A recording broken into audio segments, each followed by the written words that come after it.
This episode of Speakers of Eidolon is made possible by our generous patrons. Special thanks to our Supreme and Master Speakers, Circa Barakeel, Remy Azalea, Saray Cypher, Omega Cat Comet, Erisu Yamakawa, Arcadia Lunashine, Dramavian, Nina Grimsdaughter, Casey Schaefer, Dimos, Lily Black, Hans Grenade, Sapa Chakwatol, Faris Gentoru, Cletus Oreo, Quick Levin, Luke Leonatrell, Stella Bell, Ceres, Icy Lee, Lyria Rain, Pamela Isley, Umbral Wind, Naive Arano, Celeste Rasgris, Elenriel Maximus, Edwin, Bob CC, Fabson Voidworm, Raimi Maverick, Codred No, Mira Miri, Winebow Brood, Bay Barbalay, Kaisa Regina, Uzora Akari, AJ Brainswordson, Suno Shikano, Yowie Wowie, Chesha Saltiri, Gideon Ura, Buster Gearhold, and Nat Clay.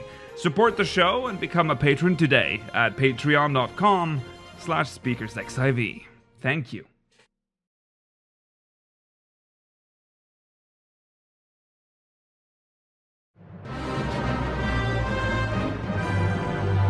This is Speakers of Eidolon.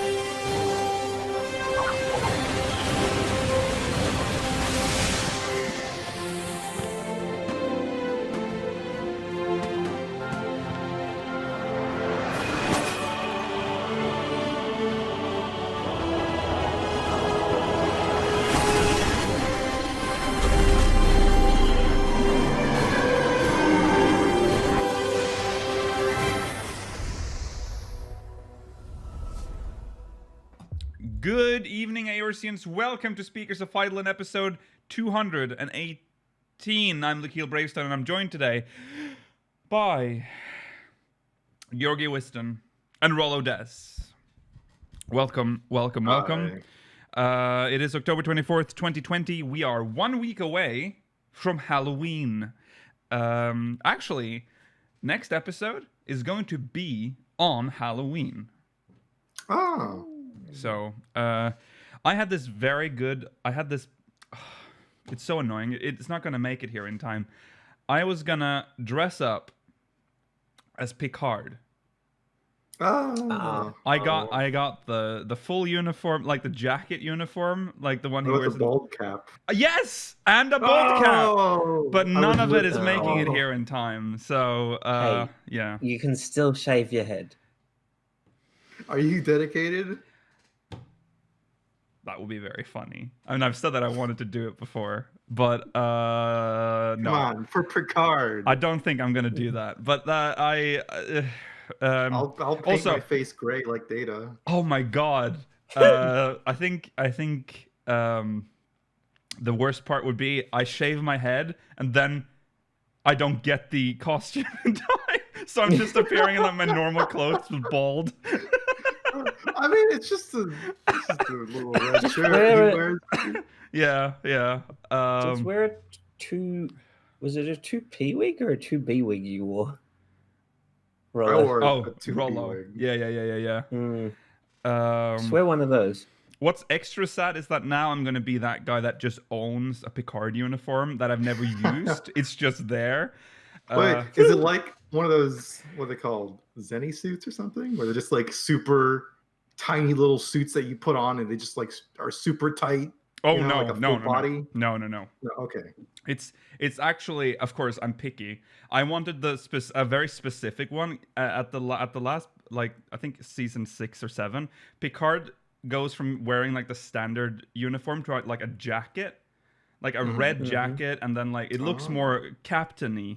I don't think he wears it on the bridge, but that's the one I wanted, and that's the one I ordered. And I ordered the badge and the like insignia. I think is you have to buy that extra, and it comes in like a box, and it looks like a fucking jewelry set. This sounds expensive. It wasn't that expensive. It was like maybe all of it combined $50.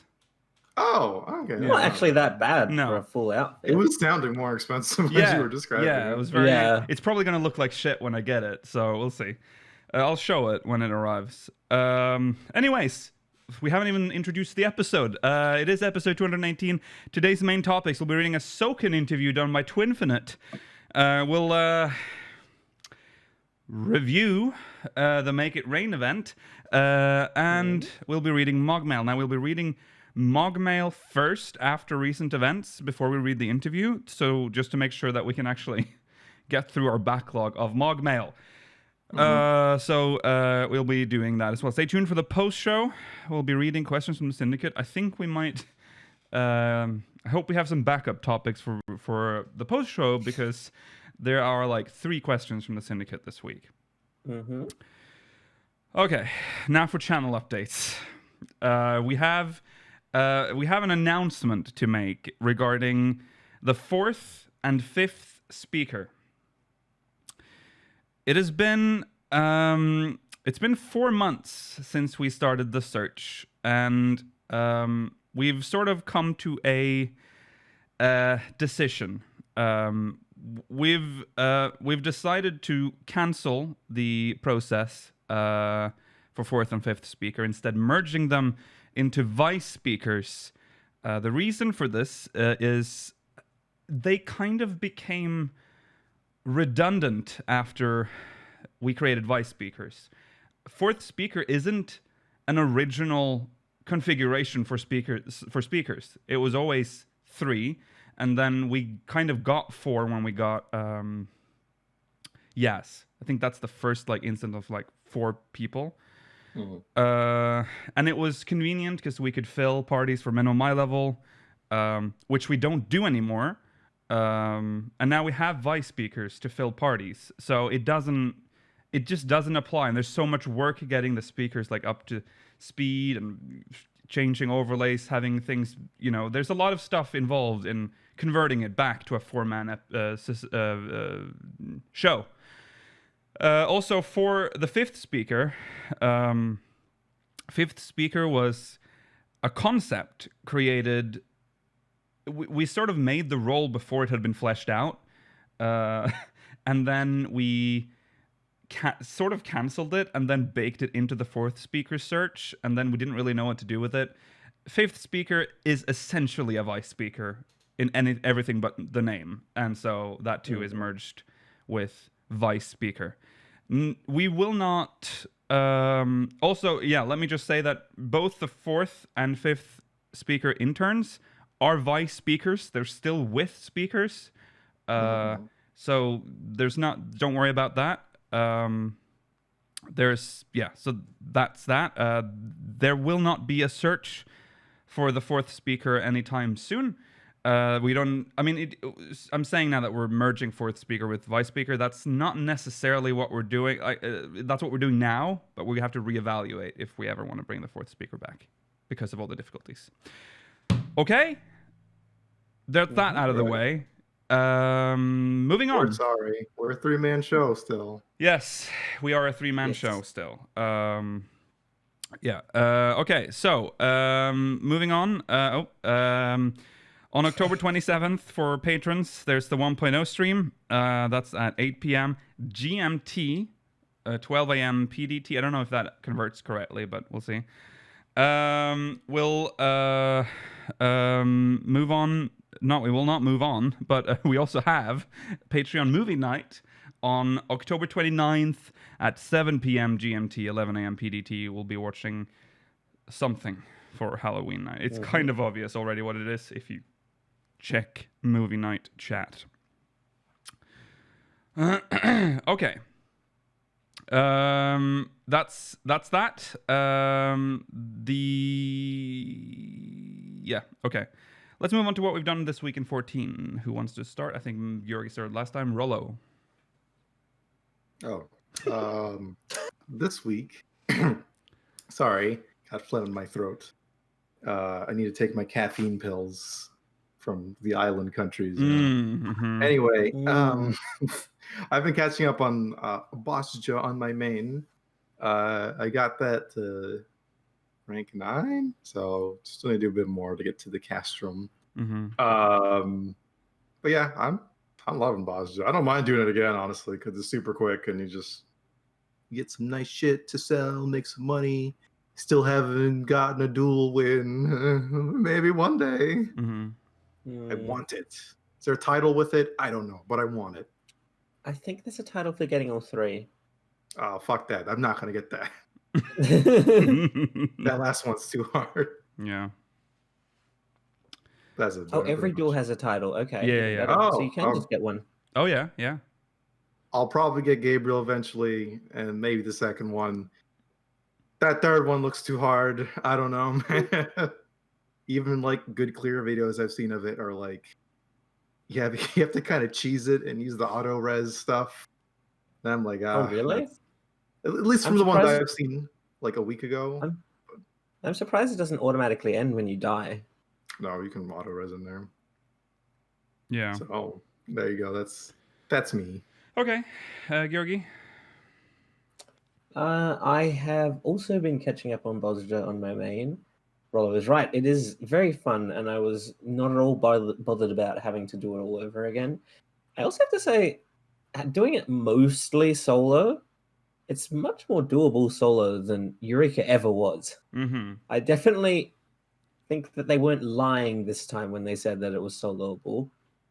I mean, you still have to party up for Castrum, but that's not that bad because you get moved into a pseudo instance with a bunch of other people that are looking for parties anyway. Mm-hmm. So it's not like you have to pre-organize like you did with Baldessian Arsenal. Right. Please join our party though if you can, guys. Don't go in there a 2-man party. Yeah. Okay. Well, I've done what have you seen on stream. I think that's all. And then I did the Make It Rain event today. That's that. That's what I've done this week. Very exciting. Right, let's move on into recent events. There we go. Yeah. In recent events, free login campaign is coming back. Well, actually, it's already here. Started October 20th, 2020. In fact, it's already over. What? No. It ends on November 23rd. November. Oh, yeah. For some reason, I thought that as October 23rd. No. What? Okay, that makes more sense. 3-day login campaign. No. October 20th, 2020 at 8 p.m. GMT, 9 p.m. BST to November 23rd, 2020 at 14:59 GMT. Nice and specific. European Lodestone takes a breath of relief because this is finally they can go back to just one time zone because we're going back to GMT tonight. Remember that, Europeans? Clocks go backwards today. 1 hour. So if you want to if you have a friend that hasn't played in a while, bring him back for Bozja. Yeah. Get in there. This is the time. Yes. Speaking of Bozja, there's been an announcement from Final Fantasy XIV on the official Twitter. It reads, "Thank you all for your feedback on the Bosnian Southern Front. We are aware of the difficulty that players have had in gathering for Castrum like Lacus Litore, and we have made this our most urgent issue to address. As a temporary measure, we will be changing the recruitment time from 1 minute to 6 minutes through a hotfix in the near future while we work on a more fundamental long-term solution. We have also been carefully reviewing your wider opinions on the Bosnian Southern Front, so your continued feedback is much appreciated." You guys had any trouble with getting people for Castrums? No. I can't. Because I've definitely dodged like one or two. Because I'll wait maybe 30 seconds and see how fast it fills up. Because if I see it's it's capping out at 25 people, I'm like, I'm not partaking in this run. Yeah. You can do it at 25. I did it in the 20, and I did it in 28-man run most recently. Yeah. We failed to save one prisoner, but otherwise it went pretty smoothly. Okay. Mm. I'd rather not risk it though. You can waste so much time. You can waste a lot of time, but yeah. I don't know. I also had to volunteer to be one of the people that went up to fight Lion. We had to pull together 8 people from different alliances because there was not alliances, different parties because there was no one party that was confident enough to do it. Just like the run we did. Yeah. Yeah. Well, 6 minutes wait now. I never thought it was that bad of a problem. I would just dodge it and either like leave the instance or just Yeah. do something else. Yeah. I think I prefer people not do that though, so this might be part of that solution. Mm-hmm. Okay. Yeah. Well, there you go. They're looking for a more fundamental long-term solution, and they're working on it. So we'll see how that goes soon.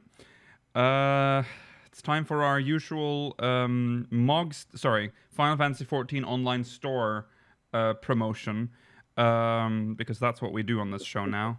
Remember when we had an episode that was wholly dedicated to hating on the Mog Station and being critical to it, and now we're like their lapdog reading up everything they sell every week. New optional items are available, and this is perhaps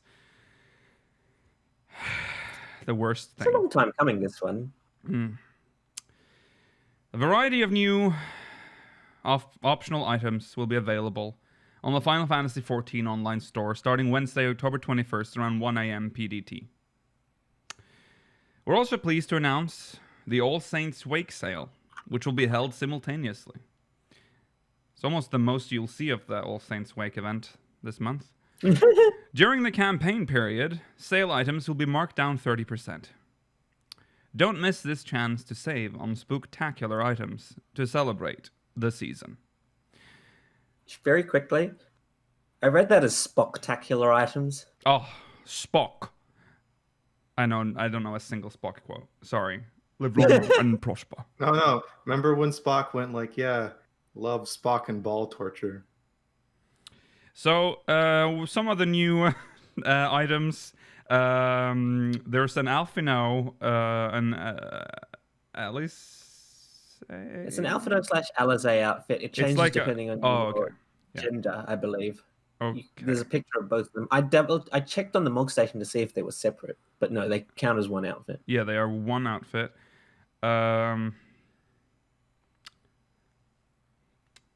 Cool. It's one slot. It's a classic Realm Reborn NPC outfit. Yeah. It's been a while since we've gotten one of these. Yeah.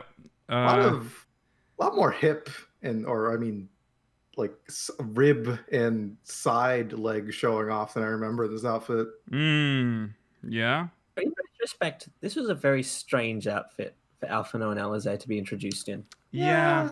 I'm glad they got the outfit changed. I forgot Alizé wore this too. Yeah. I always just think of Alphino in it.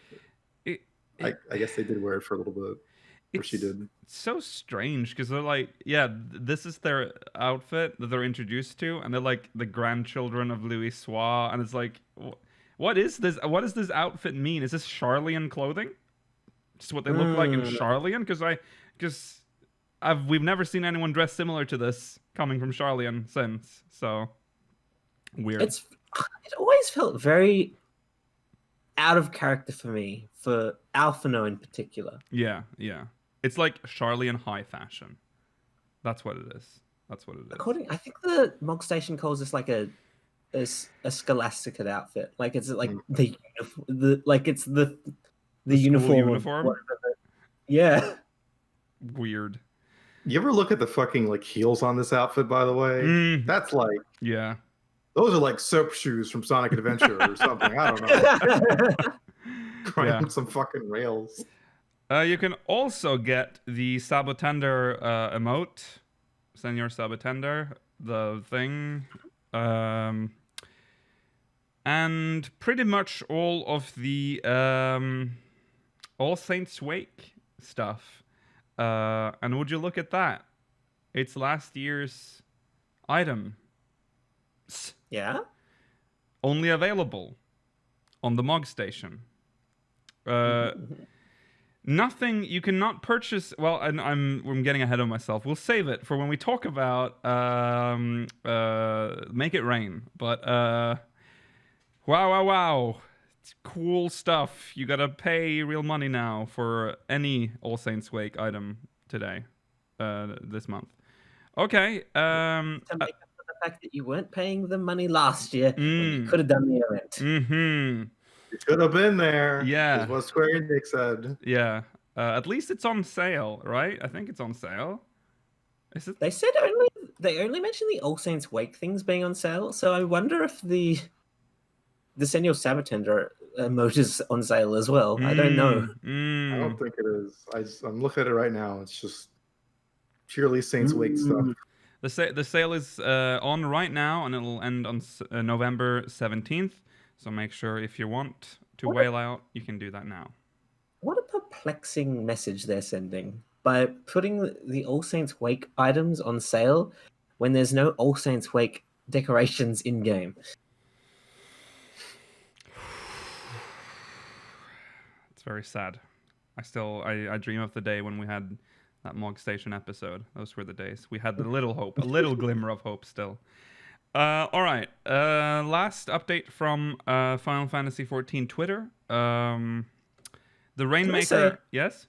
I find the format of Twitter updates, of like official Final Fantasy XIV Twitter updates, very interesting. How they're in this sort of like black box. Yeah. Have they ever done this before? I feel like this is. I mean, they've never done it. At least this, like there were like just a few days between the two updates here. So Yes. they've clearly. I think this is a new thing they're trying out. It's like their version of Twit longer. Yeah. Just post it from the Notes app on the iPhone like everyone else. Yeah. Take a screenshot. Yeah. Right. So, hi everyone. Thank you for your feedback. We're currently considering the possibility of making modern aesthetics.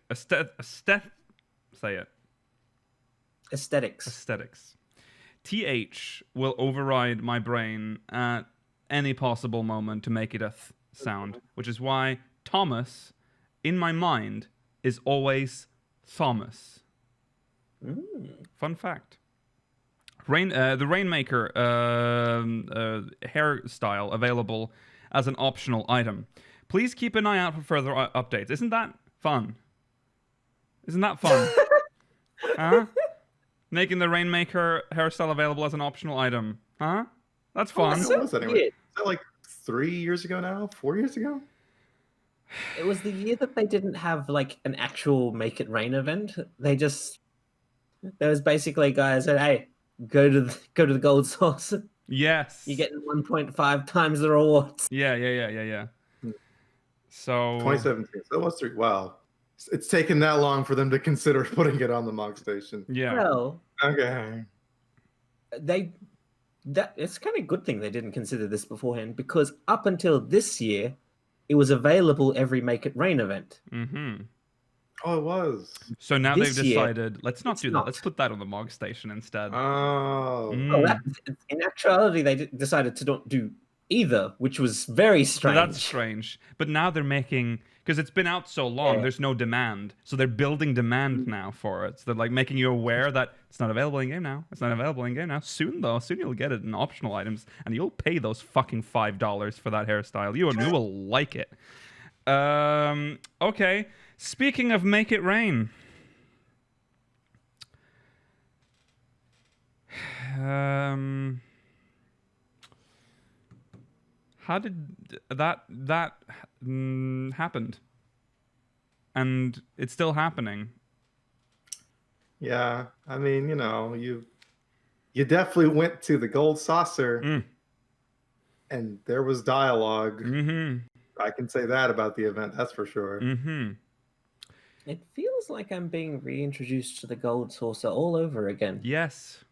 It was very nice going through the Gold Saucer, which has been there since like 2015, 16. 16? And now you're like being reintroduced to all the games again. Okay. I have to say, they don't actually introduce you to all the games. I guess they don't. They don't do the mining and botany. Oh yeah, right. They didn't. And Chocobo Racing is absent. They don't do as well. Chocobo Racing, and they don't do Air Force One. Mm-hmm. Well, you work as an attendant for the Gold Saucer, and you get guests visiting you, and they ask for help, directions to what to do.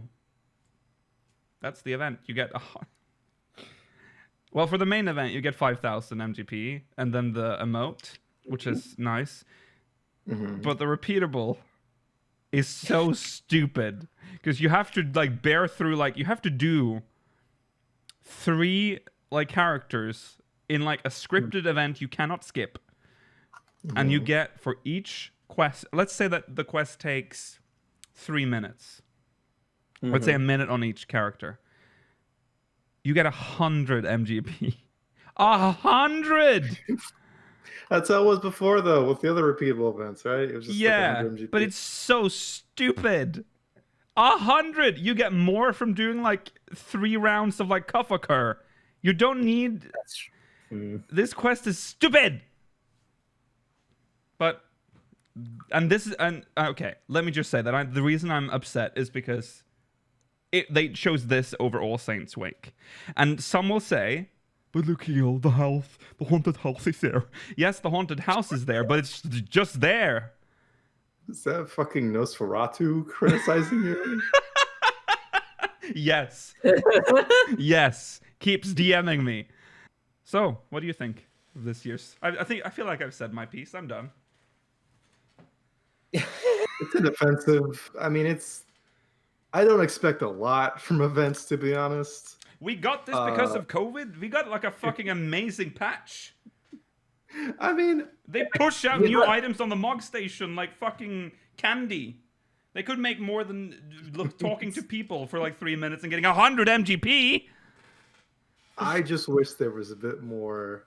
Like, you got a little bit more from the actual dialogue. Because remember the Easter events where you lay the eggs or whatever, and some characters wander by, and you get like...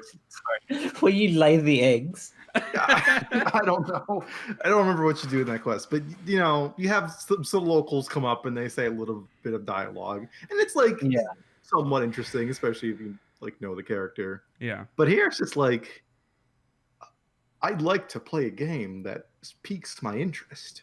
Mm-hmm. Do you know which game I'd like to play? It's just like, you don't really get a lot from it, which is my gripe. Yeah, I do enjoy getting to see like NPCs and like other scenarios like that. Let me just say this again. It's October. We had patch drought in summer when this event is supposed to happen. They could, you know what they could have done? Here's the thing. Brought back the Halloween house and added event items from last year, like in a vendor, so it would be more thematically correct. And then fucking put the same idea into the Halloween event, like, go trick-or-treating to 3 different people. That would at least be the same event. That would be the correct event. Listen, I need my bonus MGP, okay? I'm running a little low. I'm at 700K, and I need to save up in case they add anything I really want. Yeah. Well, you're on 9 million. I don't need any bonus MGP. Yeah. I mean, yeah, it's a minor gripe, I guess. At least we have Bozja. I mean, they released it when there is no drought as well. Well, they didn't have a choice about that. Well, they could have released the correct event. Well, that they had a choice about. They didn't have a choice about Bozja. That's true. That's what I'm saying. This event should have been when there was a drought. Well, I agree. What I'm surprised about is they already released this event before without any story, essentially 3 years ago. So I don't know why they didn't do that again this year. Yeah, it's just been an MGP buff. That's all, like the last 2 years. No. It had story. It had story last year. Oh yeah, that was the little jumbo cactuar man. Yeah.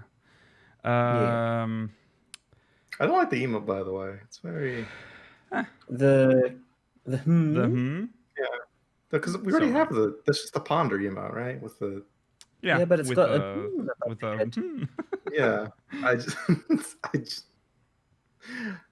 I don't know. I maybe the emote could have been a little better. But you're criticizing even the one reward that we get just because the exclamation one was like unique. Yeah. So I've run out of critique quota right now, so I can't. Yeah. So I'm glad you said that, Rollo, and not me. At least I'll survive the comment section war. I guess I'm the most forgiving of this event. I just you forgive every event, Georgi. You even forgave fucking the Valentine's Day event, which was a fucking disaster. Yellow should have won. Forgive that? Did you not? No! Oh yes, you just voted for the wrong person. That's right. That's how it went. On my main, Yeah. I voted for the right person on Ragnarok because that's where I thought it mattered the most. Oh yeah. Was his name I Bert? rigged the vote No, on Rollo purpose. was the one that voted for fucking... it was I Rollo. wanted the red one. It was Rollo. You I were wanted the red one. you were the simpleton. All right. I voted a different one of my man. Okay. Listen, don't- I just Yeah, wanted you the red voted outfit for quicker. Main. Hmm. You were supposed to vote Bert on Ragnarok. Okay. Well, as you can tell, we love this event. Fun event. I mean, I'm not really too peeved about it. I don't It's- care. I mean, Yeah. it's. I'm just Yeah. sad that we lost All Saints for this. Maybe so there next you go. year we'll get a really fancy costume. Yeah. We'll get like I don't know, a grenade that turns someone into a Corporiker. They're A perfect. Corporiker They- grenade. That make it happen. You can start. Yeah. You have a year. Uh-huh. Yoshi P, get on it. Toss it at other players. Force them out of cutscenes. Force them from trading. Uh-huh. Just it removes their fucking action bar. They have to Mhm. click off the debuff. Yeah. That's what I want. I also want to say I kind of just miss that we don't get the All Saints Way decorations in the city states and stuff as well. It's kind of sad. Mm. So it makes it so obvious that we're missing out on a event. I feel the Make It Rain decorations are very tacky.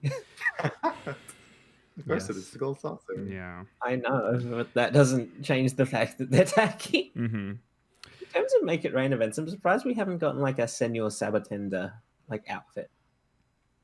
Oh yeah.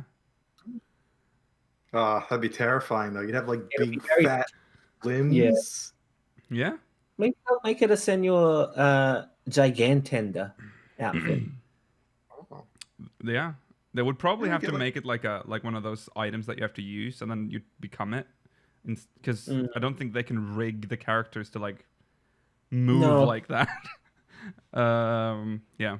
Hey, they used to have very elaborate outfits. Remember the spooky ghost? Oh yeah, that's right. That was pretty clever. Yeah. Okay. That's a really cute one. Yeah. Okay. Well, let's move on. We will read your MogMail today first before we move on to the main story, so that we can read your MogMail. So, should we set a number? Let's set an arbitrary number of MogMails we have to read before we can move on. Let's say 5. 3. Okay. 5. 4. Okay. Compromise. 4. All right, we'll read 4 MogMails. Let's jump into it. These are probably a little old, but it's probably still good. Here we go. MogMail time.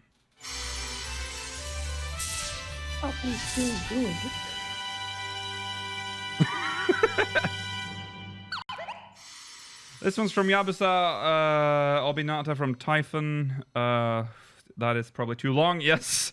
Okay. Oh, Hello there, speaker. Specifically you, reader. Lukiel. Well, Lukiel Bravestone. Yeah, it does say Lukiel here, definitely. Be forewarned that the author of this rather long question demands that you read this out loud in the same tone. I can probably switch to our main camera again.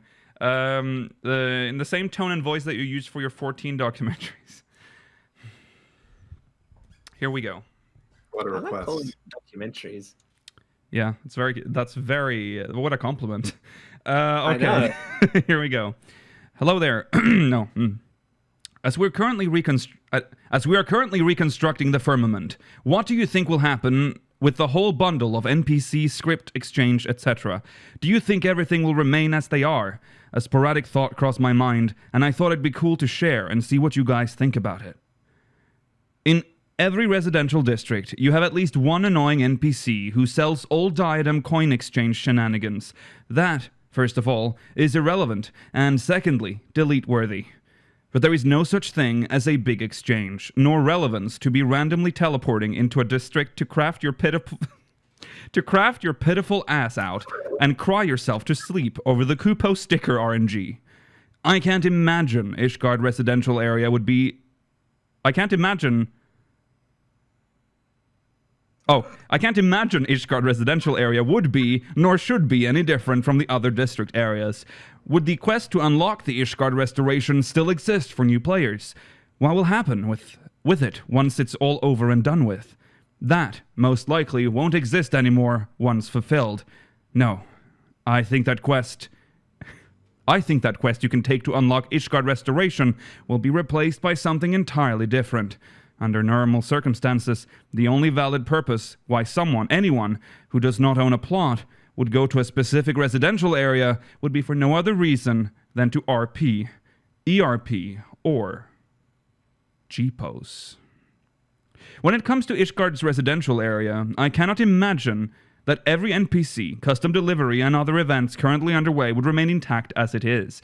What business do they have once it's over? Get out, I say. What I believe is that the current quest that unlocks Ishgard restoration will be removed entirely from the game and be replaced by what I dubbed to as the Brumman Enclave. The beginning of never-ending labor through reconstructing the last piece of reminiscence of what once was destroyed by the dragons and divided a nation in two, the highborn and lowborn alike. Yes, finally. Reconstructing the scrubby broom. If you look and explore closely around the broom, you could already imagine where they'd place certain NPCs, the custom delivery, exchange stalls, boards, and all else. What's more, they can endlessly continue to torture us with seasonal ranking. Diadem's former flight pilot redirects us to the firmament. He can take his job back instead, and take us straight to Diadem as intended prior to restoration. I don't think there is any other explanation. I mean, have you ever wondered how the poor NPCs would feel once this all is over? Those poor sods who've been hammering the rubbles of the broom every single day out of the way and killing their arms and backs since 3.x? They too deserve closure. Either this, or we get another option in the Eteru list, right under Enter the Firmament. Oh, that's okay. To teleport to the actual residential district and the firmament, to never change and actually become a flourishing district for all the NPCs we never cared for in the first place. Separated from our residential district, a waste of RAM space. Oh man, I hate this idea already. Or, plot twist. Housing was never intended in the first place, and we got trapped. Let me know what you think. Well, we all know Yoshi P lies, so maybe housing wasn't ever intended in the first place. That's true. I would be surprised if it doesn't. Never give Ishgard housing ever. It's just a little home for NPCs to walk around in, and you could admire their own homes, and that's it. I mean, it looks a hell of a lot more canonical compared to the other housing districts in the game. Yeah. Yeah, it's the I mean, yeah, that I think my main problem with turning it into like if the firmament is becoming a housing district is that there's too much shit happening in that district that's not happening in other districts. So it would have to be a whole new. How are they going to solve it if it is a housing district, actually? I mean, that's what this MogMail is about, but... What? Yeah, I suspect it will just be like an instance that's specifically like the NPC Yeah, district. There's an NPC district. Yeah. That's what I think, too. So there'll be like the showcase, like where they show off the district, and then there's the actual player districts. Yeah, it'll be a nice version of the district where you don't have to worry about Paisa and Chocobo houses in the background to ruin your your Ishgard RP. Sorry, Rollo? Got a complaint to the HOA about the Paisa house. Ruining the neighborhood, the sightlines. They were NIMBY today. I remember there. Have we talked about this before? Like drama in the Goblet, where like someone got the Paisa house and the neighbors didn't like it, so they were like trying to like give them like a new housing skin so that they like really expensive ones so they could change, and they're like, no, but thanks for the skin though, thanks for that though, I'll sell that. was very funny. It was quite the drama in Goblet on Ragnarok. So yes, we also got the Paisa housing walls, of course, but we didn't have a mansion. This was a mansion where the drama took place. Okay, thank you, Yabusa. I think it'll be easier than you think. I think it'll be as easy as we just said. It'll just be another like. Oh, what do you think will happen to the Ishgard restoration quest? I think it will just be like a normal quest line. Yes, probably. They'll convert it all into just a quest. Deliver items. I think they'll just pass through it. Yeah. Like. Oh. Doesn't it? How did it work before? Wasn't it? Or how it works now? I mean, where when you start it, it's still in the current state it's in. Yeah. Like it's finished, but you have to talk to. There's some quest or something that advances kind of the story. Yeah. Like, oh, we've completed the thing. And it's like, yeah. Or maybe I just screwed that up. I'm not sure. I'm pretty sure it stacks up. So if you haven't done the firmament, you still have the whole storyline ahead of you that you can go through. Yeah. Okay. That's that. I wonder, do you see all of the cutscenes in succession when you enter the firmament for the first time, or do you just get the last cutscene, like that shows the completion of each stage? I think just the last one. It's just the last one. Yeah. How confusing for a new player to enter the firmament for the first time. They get like, oh, you can now join the reconstruction of the firmament. You're like, oh, and you enter the firmament. Construction complete, and the whole thing is done.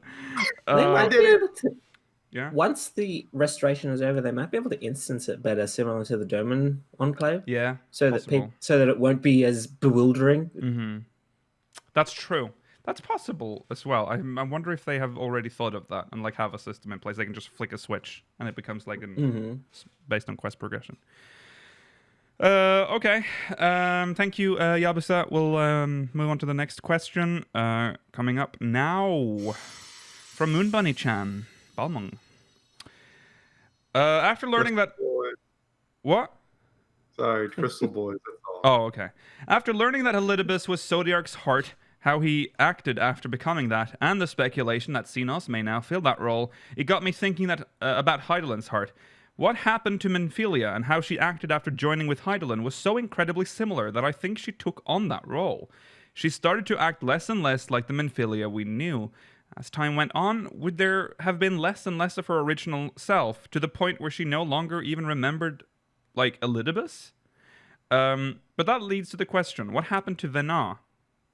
Perhaps a heart is more like a power source to her, like ether is to normal primals. Every so often, or after she exerts a large amount of power, she needs a new one. Maybe a lack of a heart is the reason she's currently so weak. She did get somewhat stronger again after Minfilia joined with her. It would make sense that a primal born of sacrifices would require more sacrifices.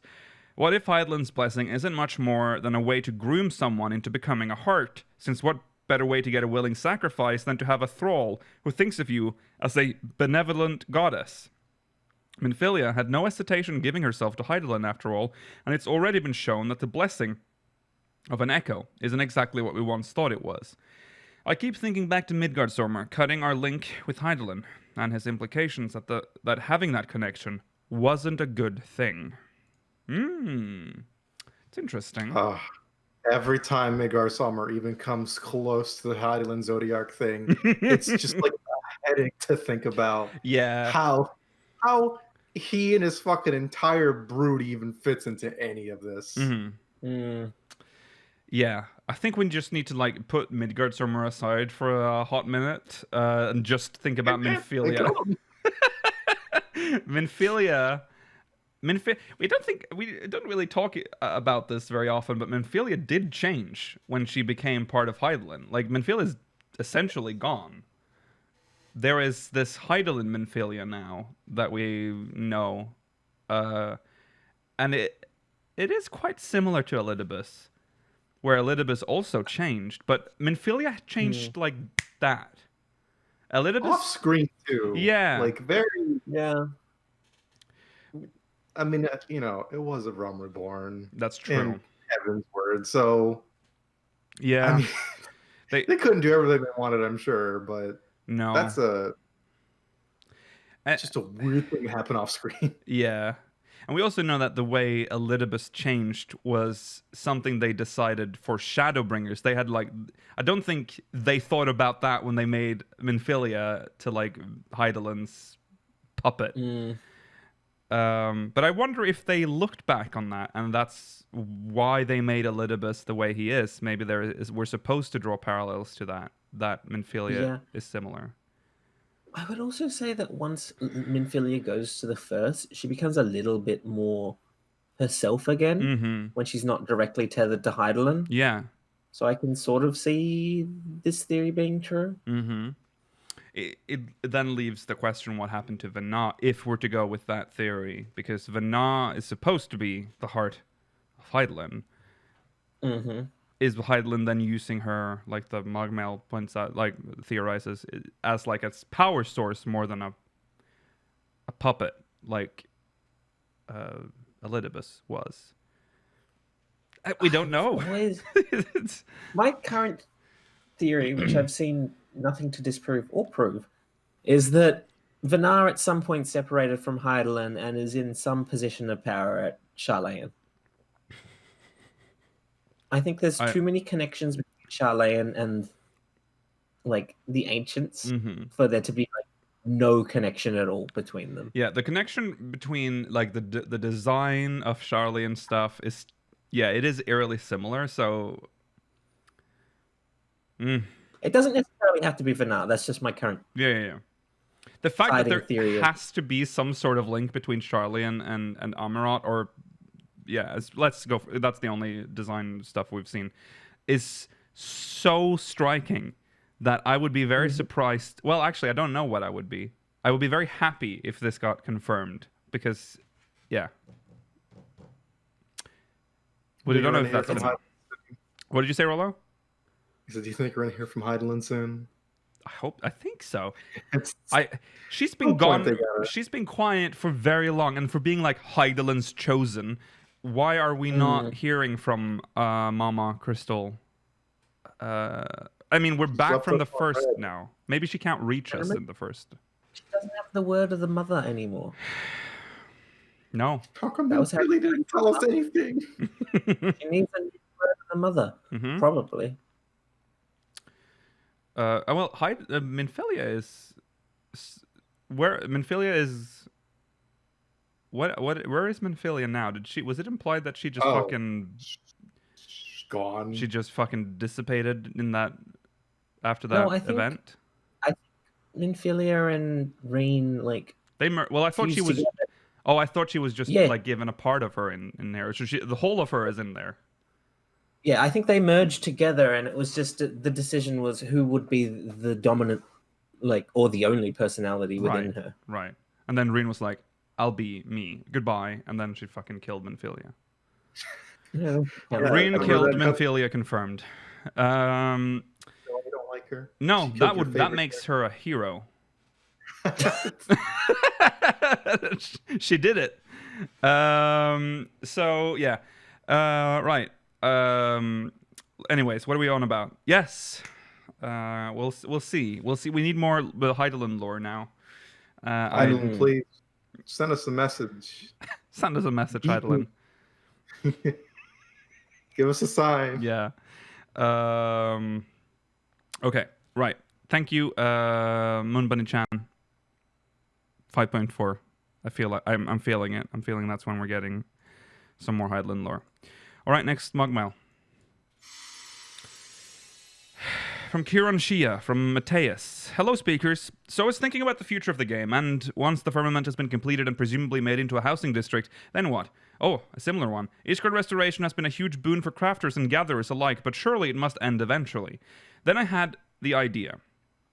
As of 5.3, Graha has been awoken and merged. So what if the crafters and gatherers help him build a new Crystarium in Mordoma? Mordona. The devs seem to be trying to bring relevance to the region every few patches. What better way than to make it the new center of crafting? What are your thoughts on this? Kind of wanna. You want? I want Alamigo too. I want that. I want Restoration. Ala Megan Restoration, please.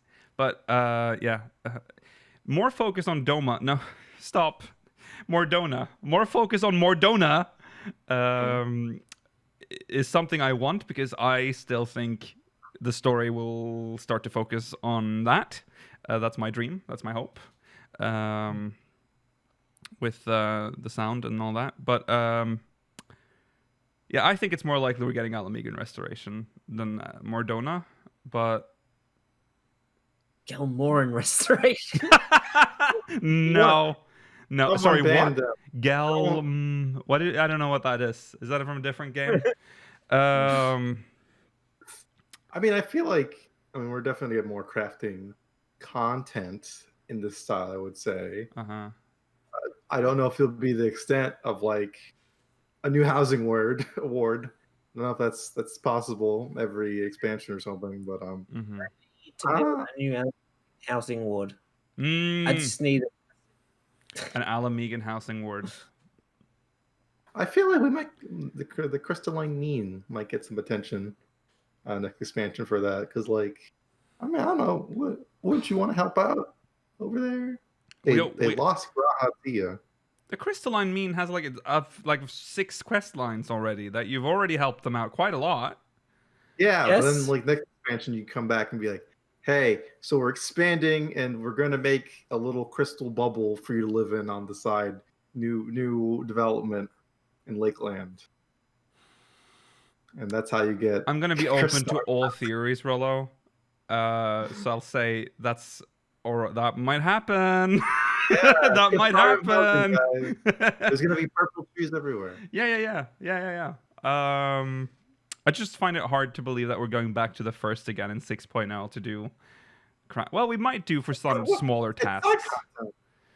Yeah, It would be nice to go back, like to have some content there. But think about all the stuff we still have to like rebuild in Eorzea or Hydaelyn. Like there's Alatmigo, there's probably Garlemald at some point, or like some Garlean province like Dalmasca or Bosjan reconstruction. So much. Now that's about crazy. Boston reconstruction. That's very cruel. Dude, there's just a big fucking crater you're gonna fill with dirt. Well, yeah, we'll do that. It'll take a while, but yeah. Rabanastre reconstruction. Well, that would be Dalmasca. It's not really destroyed.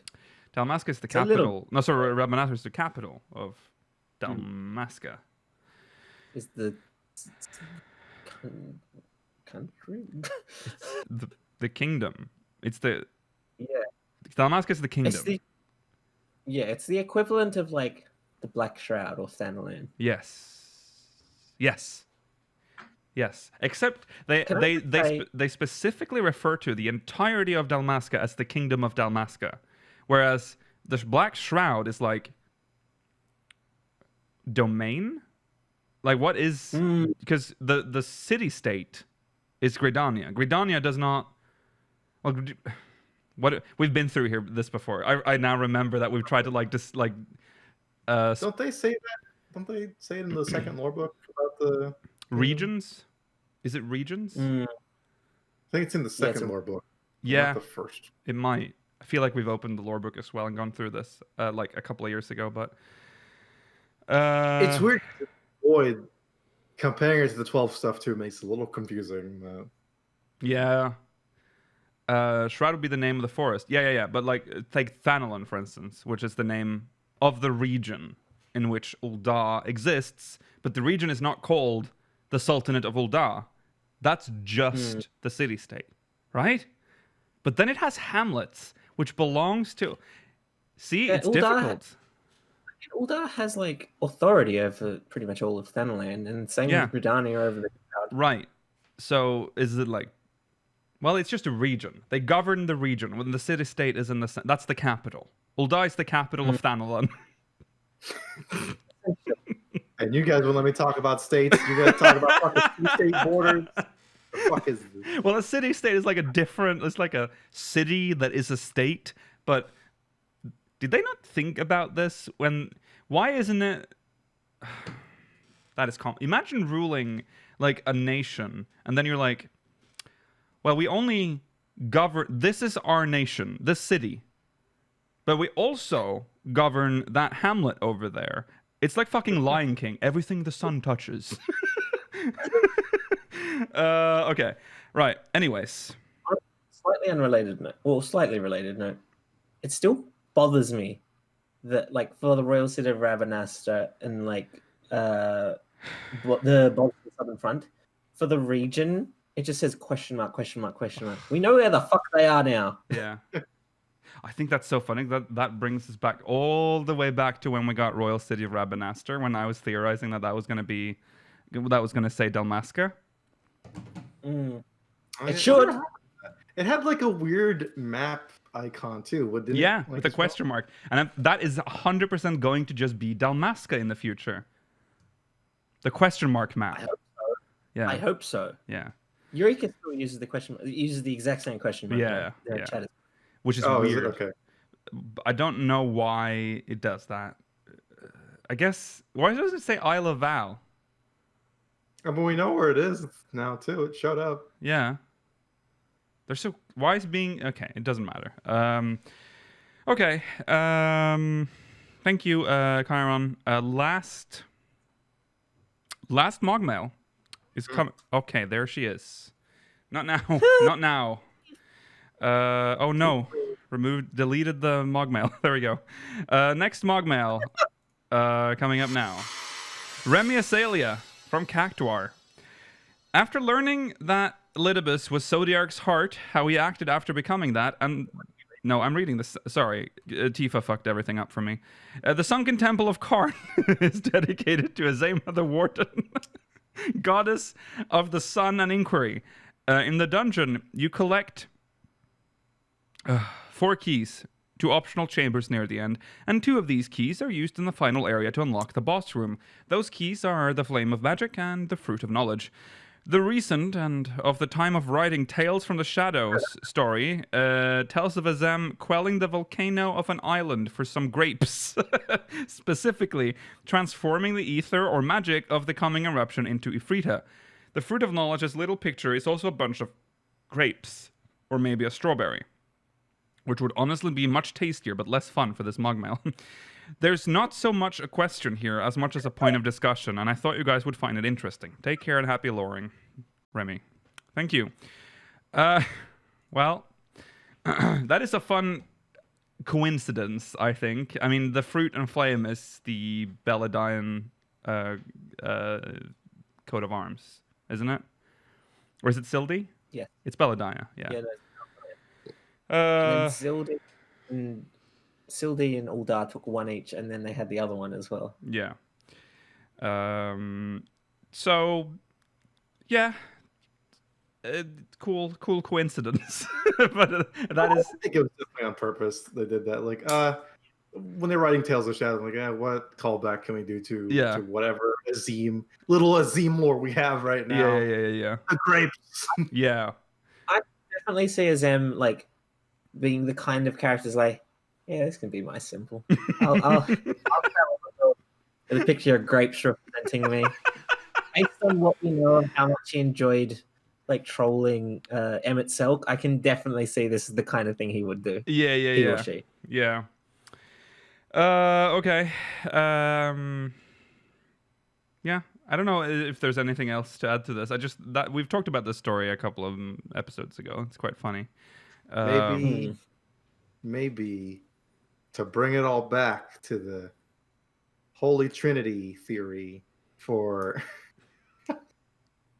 and the evil Holy Trinity for Zodiark, right? Yeah.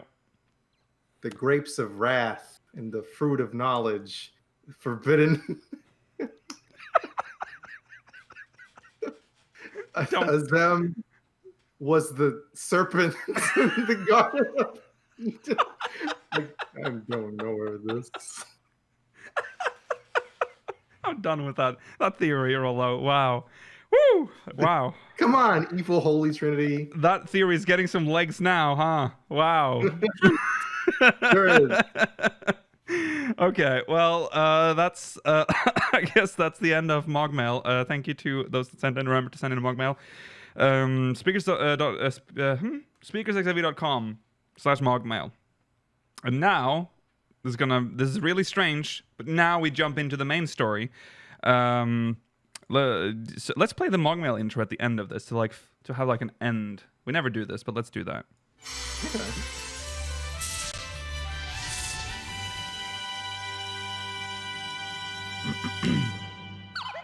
All right, so for our main story, an interview with Masayoshi Soken discussing music, inspiration, excitement for PS5, and more. This is by Twinfinite. Giuseppe. Thanks, Giuseppe. Thank you, Giuseppe, for this interview. Like, comment, and subscribe. I don't know why that was like a thing I wanted to say, but that's what I said. Like, comment, and subscribe to Giuseppe and Twinfinite.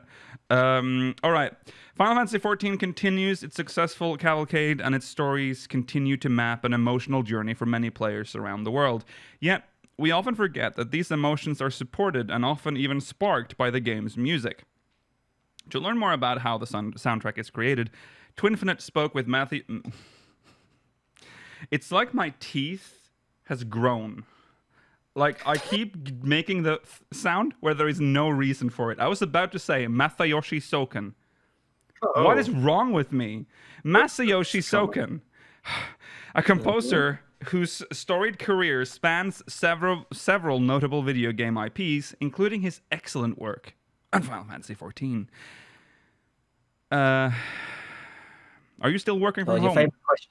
Yeah. This is the question that we have to live with for forever, it seems. Are you still working from home due to COVID-19? Has it changed your workflow at all, or have you met any new challenges as a result? Soken says, yes, currently I'm still working from home, but honestly, the only real difference is that we've shifted to real Only real difference is that we've shifted to online. Something's wrong with me. I don't know what I need to do. Is what we've. Let's start over on that answer. You got this. I believe Soken says, yes, currently I'm still working from home, but honestly, the only real difference is that we've shifted to online communication between members of the development team. So the overall workflow hasn't changed at all. This is thanks to both the Square Enix IT department and Final Fantasy XIV development support team acting quickly and getting everything set up for us when work-from-home orders went into effect. Creative staff, such as myself, did require some additional technical setup in order to get development tools and music software set up and running properly, but overall we didn't run into any major obstacles. When we shifted to a work-from-home environment, the company as a whole was also quick to show understanding and provide instruction. Plus, the measures that were put in place felt appropriate and were quickly implemented. At that time, I thought, I'm so glad I work for Square Enix. There you go. Heard it before, but... Right, well, it's the usual question, and the usual answer. I'm glad it's working out for them. Yeah. With little difficulty. Mm-hmm. Love working for my company, Square Enix. They're the best company I've ever known. Yeah. All right. Considering the pace of updates Final Fantasy XIV receives and the fact that each includes its own music tracks, is it challenging to continue to compose music for the same game at this pace for such a long time? Soken says, I feel like I may have become desensitized to a point after many years of being under constant pressure and dealing with development deadlines. Even now, I keep on moving forward and don't have much free time to look back and think about how I did. He laughs. I say this strictly based on instinct and not necessarily based on any kind of data or evidence. But it was never easy to get there, and it can be very hard even now. Even so, I'm enjoying the challenges that I'm faced with. Thinking on it now, though, I guess it's all been pretty crazy. I don't get a chance to look back at the past unless someone interviews me like this. Thank you for interviewing me.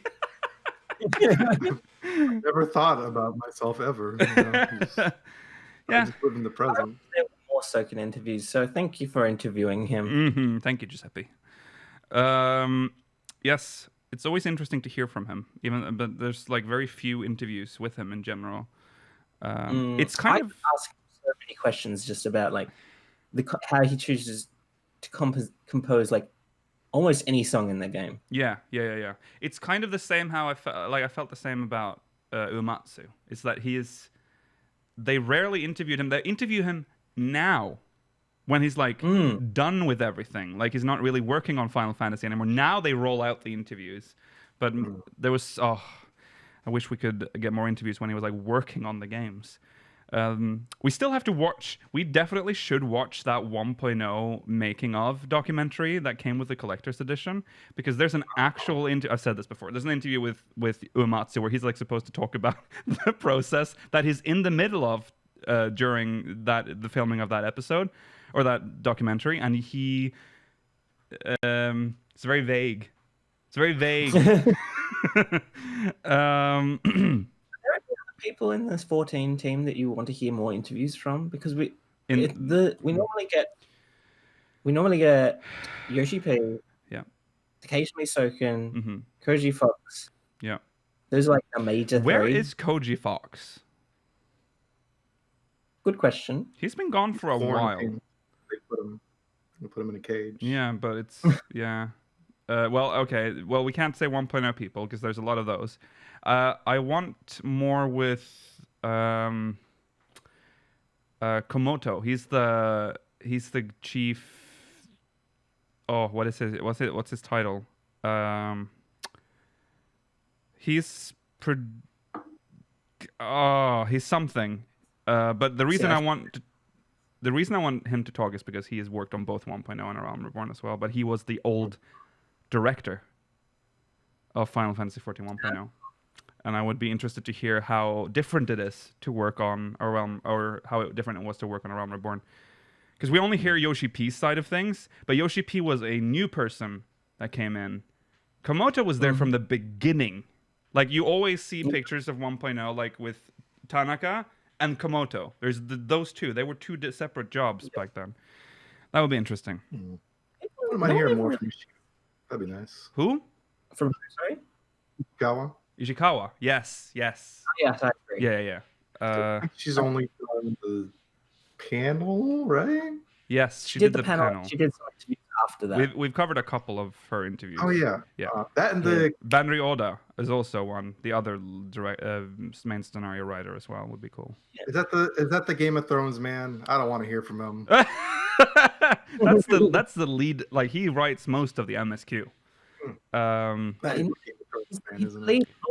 He's the lore. Right? Yeah, like he's in charge of the lore. Yeah, but I don't know if it's like the scenario writer anymore. I'm pretty sure. That's Ishikawa now. No, Oda wrote chat. Ishikawa isn't writing everything right now. No, absolutely. Did she write the patch?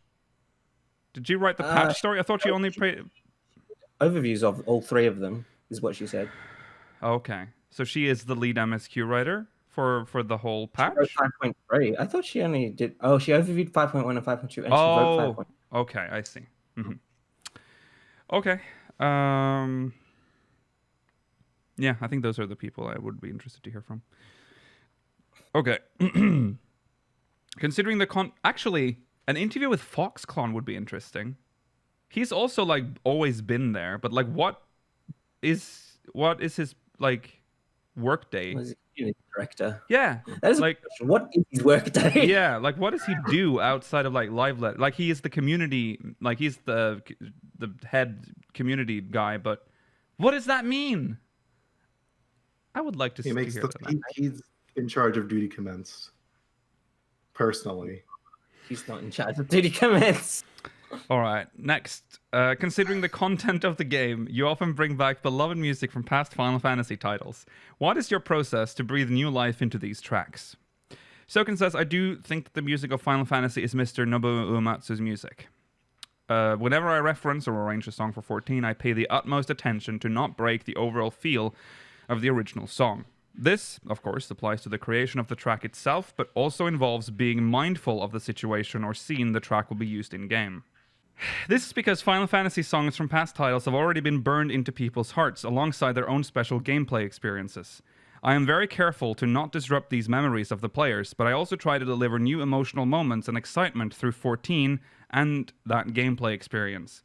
Come to think of it, I think creating an arrangement track for Final Fantasy XIV may be more difficult than composing a brand new song, and I've actually borrowed a lot of Final Fantasy songs to make arrangements. I wonder just how many songs I've arranged and implemented in-game. I've never counted, so I really don't know. That's a project for someone. Someone get on that. Yeah. He's made a lot, though. I mean, remember when we got that Guinness World Record? I mean... Yeah. 14 is the game that has the most songs in it, I believe. I think we got beat. Even more than Smash? Doesn't Smash have like almost 600?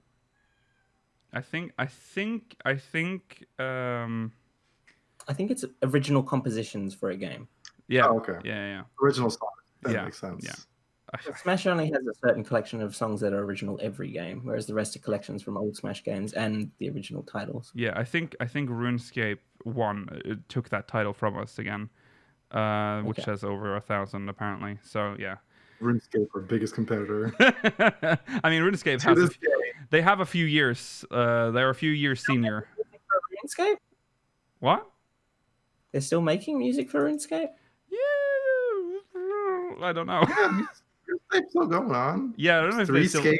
Did they still add music to it? If you have a library of 1,000, like over 1,000 compositions, do you really need to add more? Apparently. Yeah. Still getting new content. Wow. Is there any classic Final Fantasy track that you would really want to bring into Final Fantasy XIV but haven't had a chance to yet? Soken says, I'm a gamer as much as our players. I want to prioritize the gameplay experience over everything when I create music.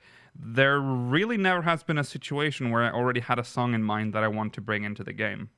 I'm sure if we were developing new game content for 14 and happened to come across a specific element that we felt would be a perfect match for a song from a past Final Fantasy title, we could, of course, reference it and create an arrangement for 14.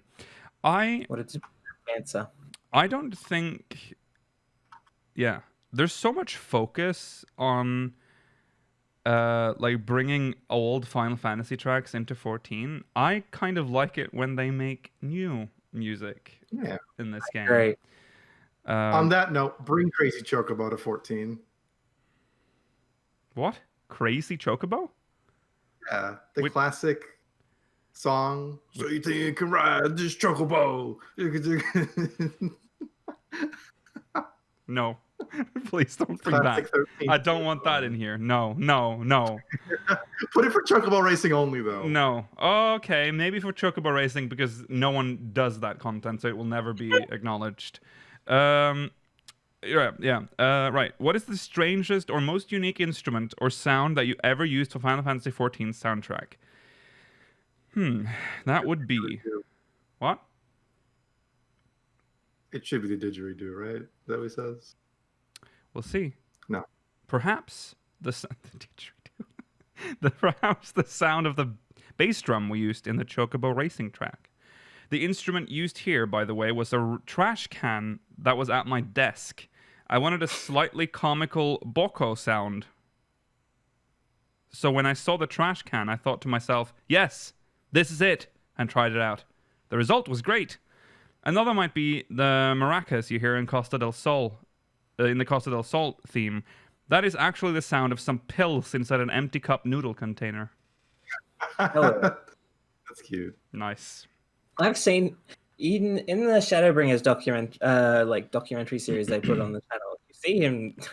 You see some of the strange ways that he makes sound effects for the game. Yeah. Yeah. So that's I'm surprised he didn't bring up the. Remember when someone tweeted the drunk Moogles at the beginning of the Gridania storyline quest, and he just said like, what did he say? Like, oh, I was told to make some fucking marching theme. Like he said fucking, like, oh, I had to make some fucking marching band theme or whatever. Because he didn't really, I guess he didn't like what he made there, because that's a horrible sound. He said, do, do, do, do, do. It's that theme. Yeah. Okay. Giuseppe asks, what kind of music do you listen to in your free time? What in particular inspires you? That would definitely be Rock by a landslide. There's also nothing... Okay, so... And then he just follows that up with, there's also nothing like a bit of bossa nova during mealtime. It's very therapeutic, and the music has a spell that makes the meal taste even better. So specific. What a range. Range, huh? Sometimes I'll cry when I listen to music tied to an experience or memory from the past, but I've also done so when I hear a song for the first time, and it moves me emotionally. I've noticed this happens regardless of the song's genre. Maybe I just cry a lot more easily now because I've gotten older? He laughs. Interesting. Okay. Yeah. Bossa Nova and rock. It's Austin Powers music for people not in the know. Remember, do you know that Austin Powers got knighted? But I heard that his father... Yeah, it's very sad. How do you interact with the development team working on gameplay and story to make sure that your tracks interact perfectly with the game? Whenever I start working on creating music, more often than not, the gameplay element, it will... Sorry, what am I reading? Whenever I start working on creating music, more often than not, the gameplay element will ultimately be tied... The gameplay element it will ultimately be tied to is not complete. Drunk. In these situations, I generally depend on discussions with the scenario writer for the content. After the music has been implemented, the content will generally be available to play, so I'll go in and play in order to fine-tune the details, or even, sometimes, revise the arrangement. After that, I'll directly communicate with the staff in charge of creating the content. In this back and forth with the person creating the battle, we'll make adjustments such as changing the key of the song based on how the battle begins, for example. After multiple play sessions and going through meticulous adjustments, most of the implementation can be considered complete. Then it is finally time for producer and director Naoki Yoshida's review. Sometimes this is where all of our plans get turned upside down, which causes the production team to all feel a bit sad. They're talking about Lakshmi, aren't they? Yeah. Right now, we have a lot of staff on the 14 sound team. I've talked a bit about our schedules and timing, but up until Heavensward, we were understaffed. So even if the gameplay elements were ready, I was unable to start composing a song for it, since I had so many other sound-related tasks piled up. That was really hard. Yeah. A Realm Reborn was rough. Yeah. And he is. Sometimes people forget he's more than just the music director. He is also... Yeah, he kept his original job and then got the other job that Uematsu held as well after when A Realm Reborn was relaunched. How long does it usually take to compose and record the music for an expansion on the scale of Shadowbringers? Soken says, when it comes to the production of an expansion pack, there needs to be a deep understanding of that world which we are creating, and to understand that new world takes time. We have often introduced elements of an upcoming expansion in the later patches of the expansion prior. Including that process as part of the overall production sets our production period at well over 6 months. Oh my god. Yeah. What track in Final Fantasy XIV are you personally most fond of, and why? There's a long answer. I think I'd have to say Torn from the Heavens. I'm sure everyone is aware of the failure of the original 14, and the development team was very discouraged. We of course had Mr. Yoshida join the 14 development team at this time, and while he was enthusiastic to tell the team that we would be rebuilding the game, it was met with adversity and trepidation at first. Members of the team would say things like, "Who is this guy, and where's he even from?" Or, "There's no way we can rebuild the game, no matter who works on it." It was during this time that I completed Torn from the Heavens. The emotion behind creating this song can only be described as, just wait and see, we're going to do this. We are still able to keep Final Fantasy XIV going even now because of the development team, including myself, who took on the challenge despite the hardships, and the Meteor survivors who supported us by continuing to play the game. This is a song that captures the emotions of these people and of that time. Does this song speak to you, Lukiel, as a Meteor survivor? I've said this before. I mean, you don't like Torn from the Heavens much. I do, which is why I love the end of the Nier raid, because it uses Torn from the Heavens. Mm-hmm. Which feels like the legacy players' theme song, except for Answers as well. There's Answers and Torn from the Heavens. Kind of feels like they're linked in a way. I like Torn from the Heavens, and I get the emotion behind it too. Mm-hmm. I've just heard it too many times, and content I don't like doing. So it's like, it's just so easy to associate with something boring. Yeah, that's true. It was used quite heavily in a lot of content. Like I totally understand, but you know, who am I to say? Whatever. Yeah. Who am I to question people's emotional attachments to a song? Yeah. Exactly. For me, it's the Fate theme. I love that shit. I still think the best arrangement of the song is the Savage version of Delta Escape. Not Delta Escape.